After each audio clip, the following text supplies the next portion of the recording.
성경을 읽다 보면 특별히 예수님이 제자들과 하시는 이야기들 가운데 어떤 패턴이 있다는 것을 발견하게 됩니다.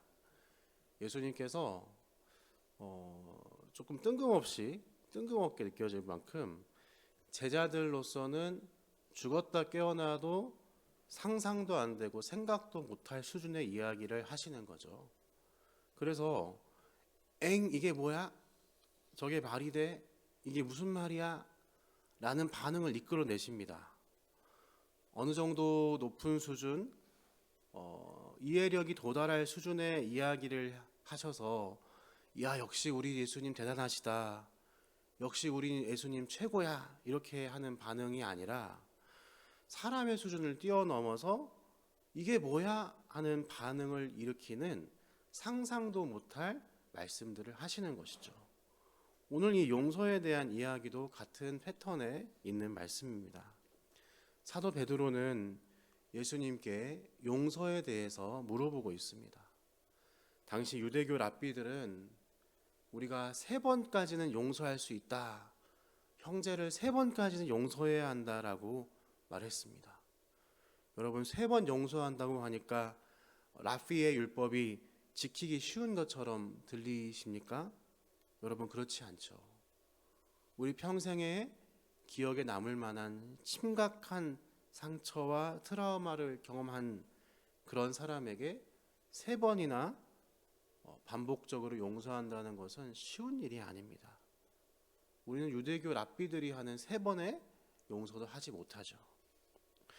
그런데 베드로 사도는 이 용서에 대해서 더 높은 차원의 이야기를 했던 것입니다. 유대교 율법이 뛰어나다 하더라도 예수님께서는 그 율법을 완성하신 분이시니까 그 예수님의 차원에서는 7번 용서를 얘기했던 것이죠. 하나님 나라의 백성으로서 우리는 완전수인 7번 정도는 용서해야 하지 않겠습니까? 라고 자기의 결단과 함께 이야기했던 것입니다. 충분히 칭찬받을 만한 이야기이죠. 그렇지만 예수님은 이런 베드로의 예상을 완전히 뒤집어 놓는 완전 다른 이야기를 하시는 것입니다. 한번 그런 생각을 가지고서 22절 말씀을 다시 한번 읽어보겠습니다. 시작. 예수께서 이르시되 내게 이르노니 7번뿐 아니라 7번을 70번까지라도 할지니라. 아주 다른 이야기를 하고 계시는 거예요. 7번을 70번까지 77은 49에서 490번 용서하라는 말씀으로 그 문자 자체를 우리가 집중해서는 안 됩니다. 여기서 말하는 예수님의 용서는 무한한 용서를 얘기하시는 것입니다. 사람으로서는 닿을 수 없는, 인간의 영역으로서는, 능력으로서는 전혀 불가능한, 또한 상상도 못할 정도의 용서를 말씀하고 계시는 것입니다. 즉 하나님 나라의 용서가 무엇인지를 이야기해주고 계시는 거예요.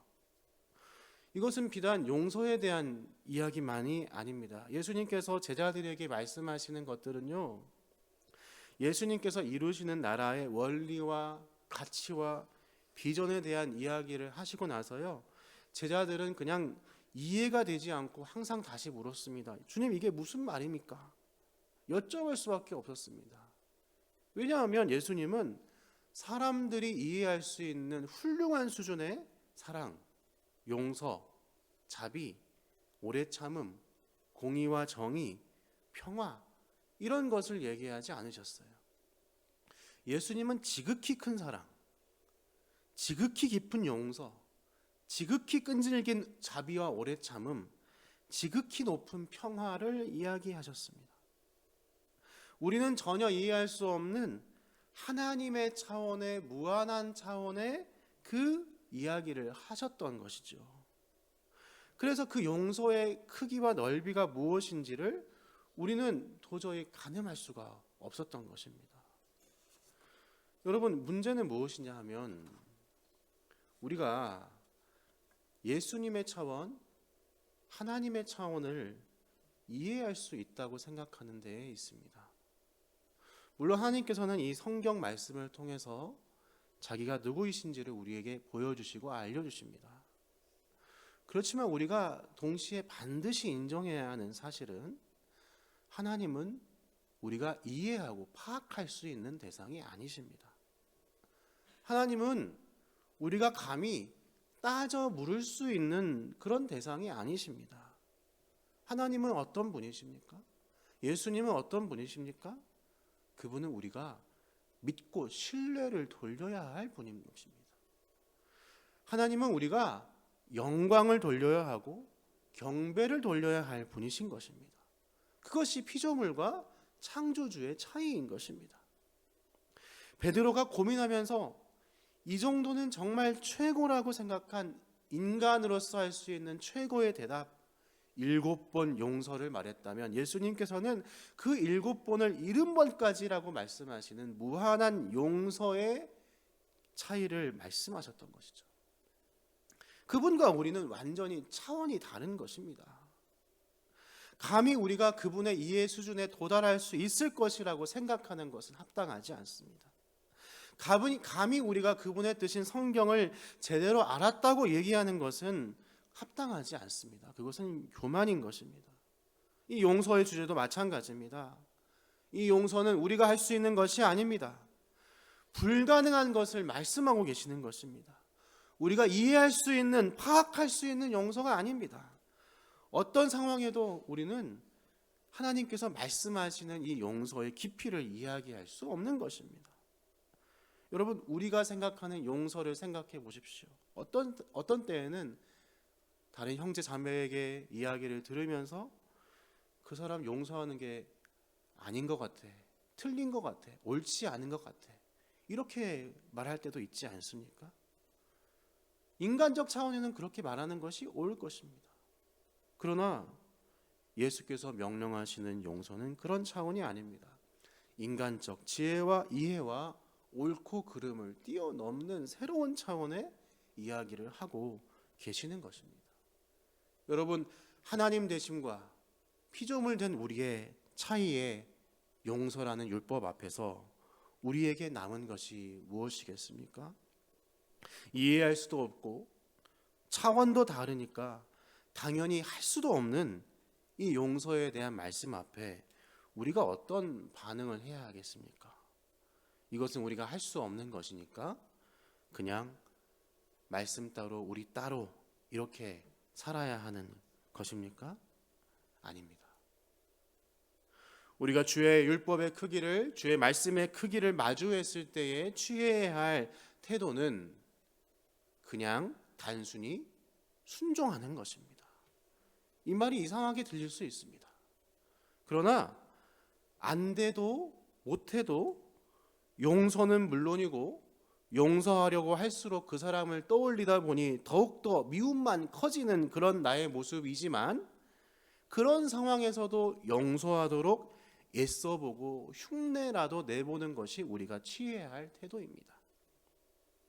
애써본다는 말이, 흉내 내본다는 말이 구체적으로 우리의 삶에 실제적으로는 어떤 것일까요? 마치 거짓말하는 것처럼 가식적으로 연기하듯이 용서하겠다고 의지적으로 결단하는 것입니다. 우리는 용서하지 못합니다. 용서했다고 생각하는데 또 지나가 보면 용서하지 못합니다. 그렇지만 해보려고 몸부림치는 것입니다.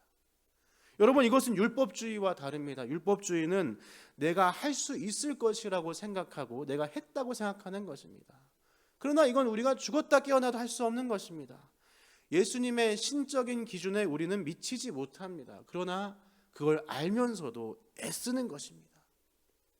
용서만인 그런 것이 아닙니다. 다른 주제들 또한 마찬가지입니다. 우리는 형제를 사랑하지 못합니다. 우리는 봉사하고 섬기지 못합니다. 우리는 예배를 제대로 드릴 수 없습니다. 여러분, 어떤 날에는 주일 아침에 일어나서 오늘은 진짜 예배 가기 싫다 이런 생각 해보지 않으셨습니까? 우리 모두 제대로 된 예배자가 아닌 것입니다. 예배하는, 경배하라는 그 말씀에 순종하지 못하는 사람들입니다. 그러나 어떻게 해야 합니까? 아닌 걸 알면서도, 못하는 걸 알면서도 순종하고 따라해 보는 거예요. 자기 엉덩이를 치고 허벅지를 꼬집으면서 몸을 일으켜 예배의 자리로 나아가는 것입니다. 여러분, 그것이 우리가 이 용서라는 주제 앞에 애써야 할 주제입니다. 여러분, 그런데 바로 우리가 그렇게 애쓰고 용쓸 때에 하나님께서 일하신다는 것입니다. 내가 안 된다는 것을 알고 있고 내가 용서가 안 되는데 하려는 내 진짜 모습이 아닌 이것을 하려고 붙들고 있는 그 자리에 내가 버티고 서 있었을 때에 참 신기하게도 하나님께서 일하시는 것이죠. 왜 그렇습니까? 우리 안에 나는 이 율법을 완전히 이룰 수 없지만, 앞으로도 평생 그럴 수 없지만 그 용서라는 율법을 온전히 이루신 분이 계시기 때문인 것입니다. 우리를 7번, 70번 용서하실 수 있도록 스스로 제물이 되신 예수 그리스도가 누구신지를 우리에게 알려주셨기 때문입니다. 온전한 사랑이 무엇이고 온전한 순종이 무엇인지, 온전한 예배가 무엇인지, 온전히 아버지를 기뻐하는 것이 무엇인지를 우리를 위해 그 모든 율법에 완벽하게 순종하신 분이 계시기 때문입니다. 예수님이시죠.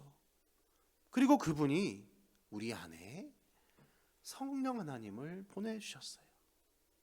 그리고 이 성령 하나님께서 그 예수님의 닿을 수 없는 모습을 향해 닮아가게 하신다는 것입니다. 그러니까 우리는 그냥 흉내만 내고 있고 따라하는 척 연기만 하고 있는데, 좋은 사람인 척 진심인 척 하고 있는데 내 안에 성령께서 그 모습을 통하여 뭔가를 이루어 가시는 기적이 일어난다는 것입니다. 이게 무슨 말인지 다른 예를 들어볼까요? 여러분, 이 자리에, 새벽의 자리에 나와서 기도할 때에, 혹은 우리가 주님 앞에 무릎 꿇으면서 개인의 기도의 시간을 가질 때에 무슨 일이 벌어집니까? 우리가 가끔 경험하는 신비한 일들이 무엇입니까? 기도할 때 이건 진짜 내 마음이 아닌데 나오는 마음들이 있습니다.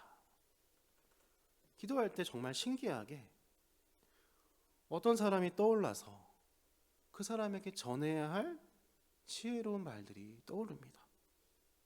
기도할 때에 내가 평상시에는 전혀 알아차리지 못했던, 내가 끊지 못하고 붙들고 있는 그 죄악된 것들을 나의 양심을 찌르기 시작합니다. 왜 내가 고민하고 있었던, 씨름하고 있었던 그것들이, 나의 지혜로서 풀리지 않았던 그것들이 기도의 시간에 주님이 주시는 말씀과 함께 평안과 안식으로 새롭게 찾아옵니다.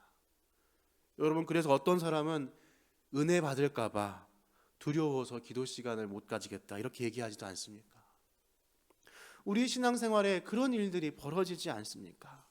왜 그런 일들이 일어날까요? 왜? 내 생각에는 나 안에 나밖에 없는 것 같아요. 나처럼 어리석고 율법에 순종하지 못하고 사랑이 없고 용서도 못하는 나밖에 없는 것 같아요. 그래 보여요. 그렇지만 내 안에 예수님께서 성령 하나님을 보내주셨던 거예요.